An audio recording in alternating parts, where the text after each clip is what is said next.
પહેલ ભારત સરકારના આદેશથી SDH hospital ખાતે ગર્ભાશય કેન્સરની વિરોધ રસીના અભિયાનનો શુભારંભ.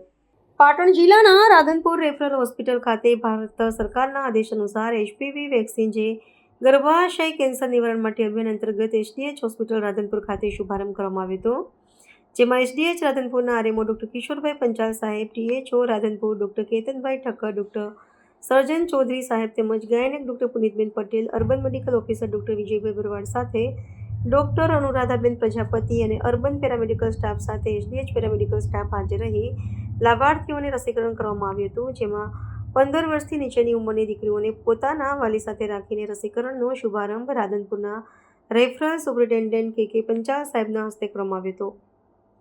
જેમાં મોટી સંખ્યામાં રસીકરણનો લાભ લેવામાં આવ્યો હતો, જેનો સમય દરરોજ સવારે 9 થી 12 રાખવામાં આવ્યો છે, જેની મીડિયા મારફતે અધિકારી દ્વારા જાહેરાત કરવામાં આવી હતી.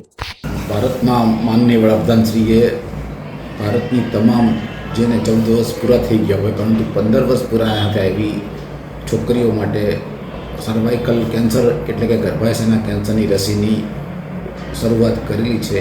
એના ભાગરૂપે આપણે પણ આજે રાધનપુર રેફરલ હોસ્પિટલ ખાતે આ HPV એટલે કે હ્યુમન પપિલોમા વાયરસ નામની વેક્સિનનો શુભારંભ કરેલ છે. એટલે આપણા વિસ્તારની કોઈ પણ એવી છોકરી કે જેનો જન્મદિવસ એટલે કે જન્મ 1/1/2011થી 29/2/2012 વચ્ચે આવતો હોય, ટૂંકમાં જેને 14 વર્ષ પૂરા થઈ ગયા હોય અને 15 વર્ષ પૂરા ના થયા હોય એવી તમામ છોકરીઓને આ લાભ લેવા માટે મારી નમ્ર વિનંતી.